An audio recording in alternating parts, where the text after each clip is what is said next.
gravity of the situation এবং the participation of the public in West Bengal and India and outside India যার মধ্যে involve হয়ে গেছে এবং সুপ্রিম কোর্ট এর জন্য স্বতঃপ্রণোদিতভাবে সুমোটো এই কেসটি গ্রহণ করেন। প্র্যাকটিসিং লয়ার এবং একজন তেলেঙ্গানার একজন ডক্টর ওনার চিফ জাস্টিস অফ ইন্ডিয়াকে চিঠি লিখেন যে আপনি প্লিজ কাইন্ডলি এই ইয়েটার ক্রাইমটার স্বতঃপ্রণোদিতভাবে you take the cognizance suo motu cognizance of the case. Suo motu যখন 18 তারিখ থেকে কেসটা নিল তখন এটা সুপ্রিম কোর্টের সুপারভিশনে ইনভেস্টিগেশনটা চলছে। দেখছেন যে এই ইনভেস্টিগেশন প্রসিডিওরটা সঠিকভাবে এবং মানে আনবায়াসড ওয়েতে হচ্ছে কিনা। নমস্কার, ইউটিউব চ্যানেল সচেতনের আজকের এই বিশেষ উপস্থাপনায় আপনাদের স্বাগত। সমাজে ঘটে চলা বিভিন্ন বিষয়ে তথ্য এবং যুক্তি নির্ভর বিশ্লেষণের লক্ষ্যকে সামনে রেখে ইউটিউব চ্যানেল সচেতন প্রথম দিন থেকে তার প্রয়াস জারি রেখেছে।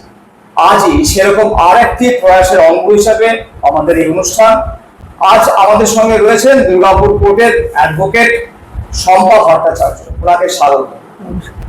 আজ আমরা ওনার কাছ থেকে মূলত যে বিষয়টা নিয়ে জানার ও বোঝার চেষ্টা করব সেটা হচ্ছে সুপ্রিম কোর্টে যে আরজি করের মামলাটা চলছে সেই বিষয়টা নিয়ে। আমি সরাসরি ওনার কাছে প্রথম প্রশ্নে চলে যাচ্ছি।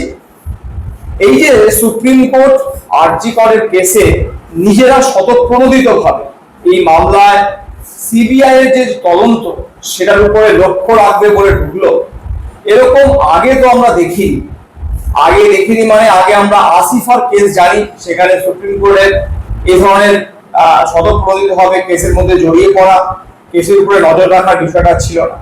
এবারে কি এমন ঘটলো যে সুপ্রিম কোর্টকে এরকম একটা পদক্ষেপ নিতে হলো, সেটা যদি আপনি আপনার মতো করে আইনি পরিভাষায় আমাদেরকে একটু বুঝিয়ে বলেন।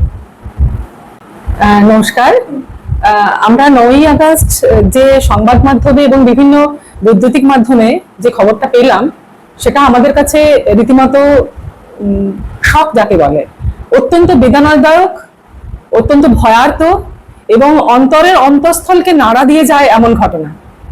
আমরা শুনতে পেলাম একজন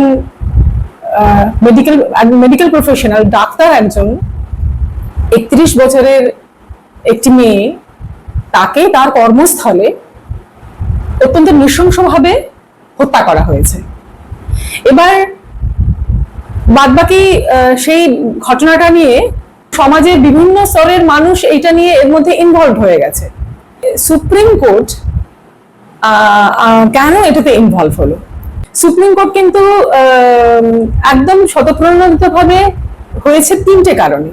ফার্স্ট হচ্ছে the heinousness of the crime, মানে যতটা নৃশংসতার সঙ্গে এই ঘটনাটি ঘটেছে সেটা কিন্তু একটা প্রথম কারণ। দ্বিতীয় কারণ যেটা, সেটা হচ্ছে the gravity of the crime, যে একজন মানুষের তার কর্মস্থলে, সে কর্মরত অবস্থায় 36 ঘন্টা তার ডিউটি করার পরে তার সাথে এই ঘটনাটি ঘটেছে। আর 3 নম্বর হলো যে সমস্ত দেশ, এই মেডিকেল প্রফেশন, গোটা মেডিকেল ফ্যাটার্নিটি, তার সঙ্গে জনসাধারণ, আমরা যাদের উপর নির্ভরশীল ডাক্তারবাবুরা, এর মধ্যে কিন্তু আদ্যপান্ত জড়িত। তো দি গ্র্যাভিটি অফ দ্য সিচুয়েশন এবং the participation of the public in West Bengal and India and outside India, যার মধ্যে ইনভলভ হয়ে গেছে এবং সুপ্রিম কোর্ট এর জন্য স্বতঃপ্রণোদিতভাবে সুমোটো এই কেসটি গ্রহণ করেছে।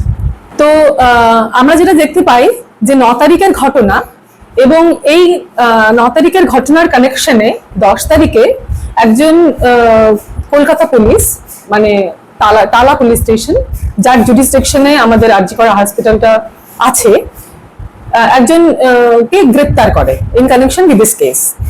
তো এবার তারপর থেকে সুপ্রিম কোর্ট সুমোটো মানে নিজে থেকে এই কেসটা অধিগ্রহণ করে 18 তারিখে, 18th of August, 14 তারিখে রাত দখলের পরে। 14 তারিখে রাত দখলের পরে। তো এবার এই যে সুপ্রিম কোর্ট যে স্বতঃপ্রণোদিত হয়ে যে এটা নিয়েছিল কেসটা, তার কিছু কারণ আছে। একটা হচ্ছে যে সুপ্রিম কোর্ট, আমরা জানি, আলটিমেট গার্জিয়ান অফ জাস্টিস। আমরা সমস্ত কিছু ন্যায় প্রার্থনা কিন্তু আলটিমেট যেটা, সেটা কিন্তু সুপ্রিম কোর্ট। এবার সুপ্রিম কোর্টে সেখানে 2জন প্র্যাকটিসিং লয়ার এবং একজন তেলেঙ্গানার একজন ডক্টর ওনারা চিফ জাস্টিস অফ ইন্ডিয়াকে চিঠি লেখেন যে আপনি প্লিজ কাইন্ডলি এই ইয়েটার ক্রাইমটার শতপ্রণোদিতভাবে you take the cognizance suo motu cognizance of the case. Supreme কোর্টকে ওরা কি অ্যাপিল করলেন ওনাদের চিঠিতে? সুপ্রিম কোর্টকে এটাই আপিল করলেন যে এইটা যে কেসটাতে সেটা ওনাদের মনে হয়েছে যে এটাতে huge amount of tampering of এভিডেন্সের সম্ভাবনা আছে। আচ্ছা আচ্ছা। আর 2 নম্বর হচ্ছে যে কোথাও হয়তো কোনো কভার আপ করার ব্যাপার আছে। আর 3 নম্বর হচ্ছে যে কোনো এই যে কাজের জায়গায় কি কি সুবিধে এবং অসুবিধে হলে এইসব জিনিসগুলো হতে পারে। তো সেই সব জিনিসগুলো একটা ওভারঅল ভিউ বা ইনভেস্টিগেশন যাতে ঠিকঠাক মতো হয়, সেই ইনভেস্টিগেশন না হলে তো আমরা এভিডেন্স গুলো পাবো না। তো এভিডেন্স কালেকশন এন্ড প্রপার ইনভেস্টিগেশনের জন্যই ওরা সুপ্রিম কোর্টকে বললেন। আমরা এখনো পর্যন্ত দুটো হিয়ারিং প্রপার দেখেছি, তাতে করে মানুষের কাছে কোথাও না কোথাও একটা যেন বার্তা পৌঁছাচ্ছে যে সুপ্রিম কোর্ট এই কেসটার পিছনে কিংবা এই কেসটাকে কভার আপ করার জন্য যা যা প্রসিডিওর হয়েছে কিংবা এই কেসটা যে কারণে ঘটেছে, ইনসিডেন্টটা যে কারণে ঘটেছে সেইটার থেকেও বেশি গুরুত্ব দিচ্ছে টু এনশিওর যে মেয়েরা তাদের কাজের জায়গায় যেন যথাযথ সুরক্ষা পায়। তো তাতে করে কি কোথাও না কোথাও যে মূল বিষয়টা ডাইলুট হয়ে যাচ্ছে না? দেখুন, কোনো যখন ঘটনা ঘটে সেই ঘটনাটার প্রথম ইনফরমেশন যায় নিয়ারেস্ট পুলিশ স্টেশন। এবার নিয়ারেস্ট পুলিশ স্টেশনটা যে কোর্টের জুরিসডিকশনের আন্ডারে, সেই কোর্টে কিন্তু কেসটা ফার্স্ট যাবে, কারণ সেই কোর্টের আন্ডারে ওই থানার আন্ডারে ওই প্লেস অফ অকারেন্স মানে যেটা আরজিকর হসপিটাল তালা থানার আন্ডারে। এবার কেসটা কিন্তু শিয়ালদা কোর্টে, আচ্ছা রাইট? এবার শিয়ালদা কোর্টের বিচারাধীন এই কেস। এবার যে ভিকটিম যে তার পক্ষ থেকে অ্যাপিল করা হয়েছিল হাইকোর্টে যে আপনারা এই যে এভিডেন্স যেগুলো কালেকশন হয়েছে by the investigating by the police, তো সেখানে ট্যাম্পারিং এর সম্ভাবনা আছে। তখন ক্যালকাটা হাইকোর্ট বলে যে ঠিক আছে, আমরা ইনভেস্টিগেশন এজেন্সিকে দিচ্ছি। এবার ইনভেস্টিগেশন এজেন্সি সেই মতো সিবিআই সেই মতো কাজ করছে, 4 দিন থেকে তারা এই কেসটা ইনভেস্টিগেশন করছে, মানে 14 তারিখ ইনভেস্টিগেশন করছে। এর মধ্যে সুপ্রিম কোর্ট সুমোটো যখন 18 তারিখ থেকে কেসটা নিল, তখন এটা সুপ্রিম কোর্টের সুপারভিশনে ইনভেস্টিগেশনটা চলছে। Supreme Court time to time, এবার next hearing 27th of September আছে, তো Supreme Court time to time দেখছেন যে এই ইনভেস্টিগেশন প্রসিডিওরটা সঠিকভাবে এবং মানে আনবায়াসড ওয়েতে হচ্ছে কিনা, এটা সুপ্রিম কোর্টের নজরদারিতে আছে। দেখছি যে 17 তারিখে এই কেসটা সুপ্রিম কোর্টে উঠবে, তার আগের দিনকে রাত্রেবেলাতে সারা ভারতবর্ষের মানুষকে বলা হচ্ছে যে আপনারা লাইট বন্ধ করে দিন, কিংবা আপনারা এই সুপ্রিম কোর্টের উপরে একটা চাপ তৈরি করা। কিন্তু সুপ্রিম কোর্ট তো এই কেসটার ইনভেস্টিগেশন করছে না, করছে সিবিআই।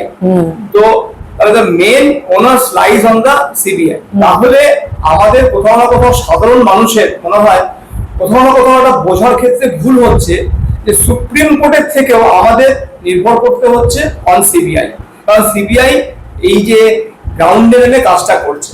তো সেইটা মানুষের কাছে তারপরে কি হচ্ছে, মানুষ দুটো হিয়ারিং দেখার পরে তাদের মনে হচ্ছে যে সুপ্রিম কোর্ট কেসটাকে অন্যভাবে হ্যান্ডেল করার চেষ্টা করছে। সেটা নিয়ে যদি আপনি একটু ক্লিয়ারলি বলেন। সুপ্রিম কোর্ট কেসটা সুপ্রিম কোর্টের নজরদারিতে হয়েছে, কারণ সুপ্রিম কোর্ট তো আমাদের এই আইন ব্যবস্থার গার্জিয়ান সুপ্রিম কোর্ট। এবার ওনার নজরদারিতে হয়েছে, উনি কিন্তু সুপ্রিম কোর্ট বলছেন যে কোনটা হচ্ছে না, কোনটা হওয়া উচিত, কেন হচ্ছে না। যেমন ধরুন পোস্টমর্টমটা সন্ধ্যাবেলা কেন হয়েছে, কার পারমিশনে হয়েছে, সেখানে প্রপার ডকুমেন্টস আছে কিনা। আচ্ছা, তারপরে হচ্ছে যে যেটা আমাদের এফআইআর হলো, এত ডিলে কেন হলো, তো সেটা সুপ্রিম কোর্ট জিজ্ঞাসা করছেন। তো সেখানে যে অপোজিট পার্টি যিনি আছেন তিনি উত্তর দিতে বাধ্য সুপ্রিম কোর্টকে যে why delay is there, you please elaborate or give proper reasons. তো সেই জায়গাগুলো সুপ্রিম কোর্ট দেখছেন যে সঠিকভাবে এই ব্যাপারটা হচ্ছে কিনা, কোনো ল্যাচেস যেন না থাকে, কোনো ট্যাম্পারিং এর সম্ভাবনা যেন না থাকে, যদি থাকে সুপ্রিম কোর্ট সেখানে কিন্তু ইন্টারভিউ করছে। আচ্ছা ঠিক আছে, আমাদের কাছে এই ব্যাপারটা কিছুটা ক্লিয়ার হলো যে এখানে সুপ্রিম কোর্টের কাছ থেকে আমাদের প্রত্যাশার বাইরে গিয়ে আমরা প্রত্যাশা করছি, কারণ সুপ্রিম কোর্ট মূলত দেখবে যে ইনভেস্টিগেশনটা ঠিক করে হচ্ছে আপাতত এখন ইনভেস্টিগেশন পর্যায়ে, ইনভেস্টিগেশন পার্টটা আগে কমপ্লিট হওয়ার পরে then comes the role of supreme court.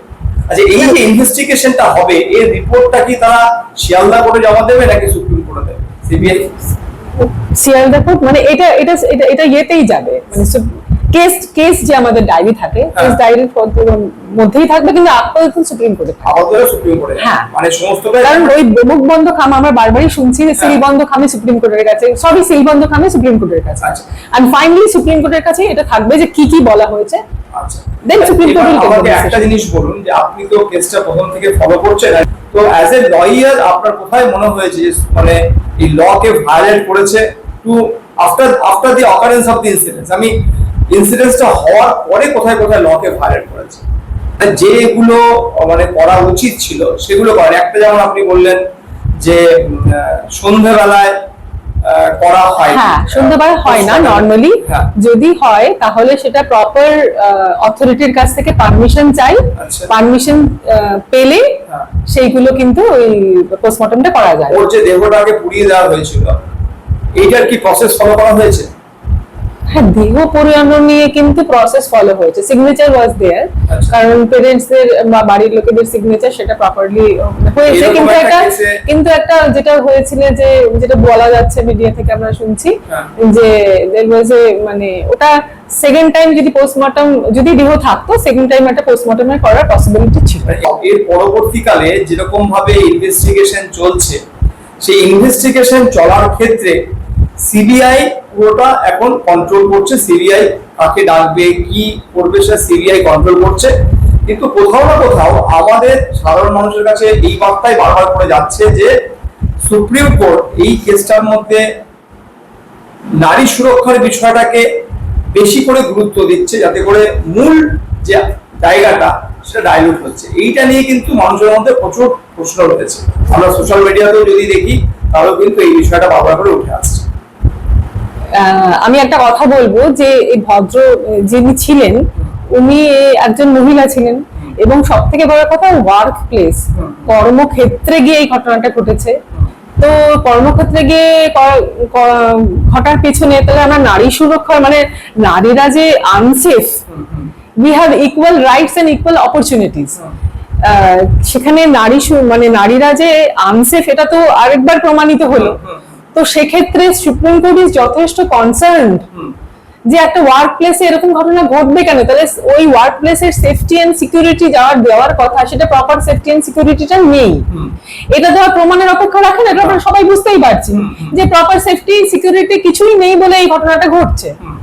তো সেই জন্য supreme court is also being the guardian of the our judiciary, তাহলে উনি কনসার্ন মানে সেই জায়গা থেকে মানে তার মানে কি সুপ্রিম কোর্ট এই কেসটাকে দুভাবে দেখছে, এক হচ্ছে এই ক্রাইমের investigation has to be proper, আর সেকেন্ড হচ্ছে টু এনশিওর যাতে করে মেয়েরা সেফটি যে জায়গাটা সেটা কিছুটা এনশিওর হয়। এটা রিলেটেড তো, আচ্ছা হ্যাঁ রিলেটেড তো, এটা তো রিলেটেড ব্যাপার, কারণ the case itself is on the thing যে safety and security of the ladies work প্লেসে কিভাবে। হ্যাঁ কিন্তু যেখানে ওনারা যখন কেসটাকে হাতে নিচ্ছেন তখন তো ছিল যে ইনভেস্টিগেশন পার্টটাকে ওনারা ওভারসি করবেন। তো ইনভেস্টিগেশন পার্টটাকে ওভারসি করা ছাড়া যে পার্টটাতে ওনারা যাচ্ছেন এটা তার মানে ওনারা ওই পার্টটা নিজেদের মতো করে যাচ্ছেন, মানে এটার সঙ্গে দুটোর প্রতি ইন্টারলিঙ্ক আছে, আমি এটা অস্বীকার করছি না, কিন্তু যেহেতু একটা এই বিষয়কে ওনারা ঢুকেছেন সিবিআই কে গাইড করার জন্য, সেখানে ওটা তো ওই পার্টটা সিবিআই করবে না, মানে to ensure safety of women in work place, তো সিবিআই এর কাজ না। সিবিআই কে ওভারসি করার বাইরে ওনারা আরো একটা কাজ করছেন, এটাই তো আপনি বলতে চাইছেন? দেখুন এই গোটা ব্যাপারটা কিন্তু যে ফ্যাকাল্টিস এর সঙ্গে রিলেটেড, সেটা নিশ্চয়ই সুপ্রিম কোর্ট সে ব্যাপারে কথা বলবেন, তাই না?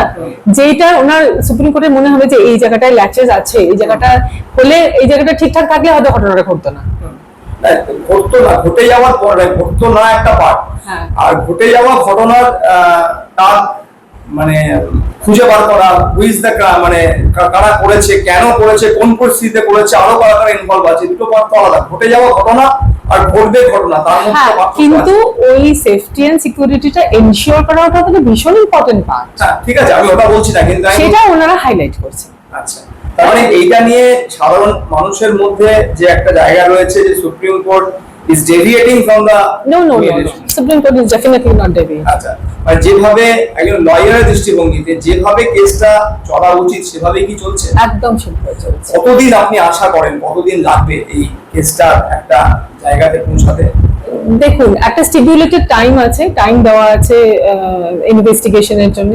সেই স্টিপুলেটেড টাইমটায় যদি ইনভেস্টিগেশনটা কমপ্লিট না হয়, তাহলে নেক্সট আরেকটু কিছু সুপ্রিম কোর্ট মানে জুডিশিয়াল মাইন্ডে দেবেন আর কতদিন ইনভেস্টিগেশনটা কমপ্লিট হবে।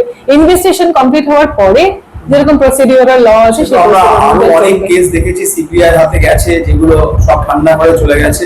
তো এই ক্ষেত্রে মানুষের মধ্যে এই কেসটাকে আরো ডিলে করে দেওয়া হয়ে যাবে, এরকম জায়গা কি কোথাও আপনার মনে হচ্ছে? না, ঠান্ডা করে চলে কেস যায় না। সে কেসগুলো হয়তো আমরা আর ফলো করি না। কেন? এই যে আমি বলছি যে ডিএ মামলা, প্রাইমারি টিচার্সদের মামলা, এটা নিয়ে তো আর কোনো কিছু, কোনো হিয়ারিং কিংবা এটা নিয়ে একটা সময় যে মানুষের মধ্যে যে আন্দোলন ছিল, যে আন্দোলিত হয়েছিল মানুষ, সেগুলো আর নেই। মানে যা হয় সময়ের সঙ্গে সঙ্গে একটা ইস্যুর পরে আরো একটা ইস্যু চলে যায়, তখন ওই ইস্যুটা ব্যাক সিটে চলে যায়।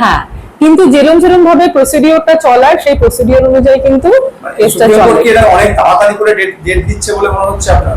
হ্যাঁ, সুপ্রিম কোর্টের একটা কনসার্ন আছে, because it is a highly মানে সেনসিটিভ তো বটেই, এবং grievousness of the case is very concerning. সেই জন্য সুপ্রিম কোর্ট কিন্তু এটা যথেষ্ট নজরদারির সঙ্গে ইনভেস্টিগেশনটা চালাচ্ছে। তার মানে আপনি অ্যাজ এ লয়ার আশাবাদী যে এটা থেকে আমরা মানে এই কেসটার একটা ইনভেস্টিগেশন প্রপার হবে? অবশ্যই আশাবাদী। আচ্ছা, এবং প্রপার হওয়ার পাশাপাশি মানে এটা অনন্তকাল ধরে চলবে এরকম কোনো সম্ভাবনা নেই? আচ্ছা, ঠিক আছে, আমরা মোটামুটি ভাবে কিছুটা ধারণা পেলাম যে আমাদের সাধারণ মানুষের মধ্যে অনেক ভুল ভ্রান্ত ধারণা থাকে যে সুপ্রিম কোর্ট এই কেসটাকে ডিলে হয়ে যাচ্ছে সুপ্রিম কোর্টে যাওয়ার ফলে, এবং আমরা সুপ্রিম কোর্টের কাছ থেকে এমন কিছু সাধারণ মানুষ চাইছে যেটা সুপ্রিম কোর্টের এই মুহূর্তে দেওয়ার ক্ষমতা নেই, তারা ইনভেস্টিগেশন প্রসিডিউরটাকে শুধুমাত্র ওভারসি করছে। ভালো লাগলো আপনার সঙ্গে কথা বলে। আপনারা যারা আজকের এই অনুষ্ঠান দেখলেন, তাদের যদি কোনো প্রশ্ন থাকে কিংবা যদি কোনো মতামত থাকে, তাহলে অবশ্যই কমেন্ট বক্সে লিখে জানান, আমরা সেগুলোকে অ্যাড্রেস করার চেষ্টা করব। আর যাওয়ার আগে চ্যানেলটা সাবস্ক্রাইব করার পাশাপাশি বেল আইকনটা প্রেস করতে ভুলবেন না, যাতে করে আমাদের পরবর্তী ভিডিও আপলোড হলে তার নোটিফিকেশন পৌঁছে যায় আপনার কাছে। ধন্যবাদ, ভালো থাকবেন।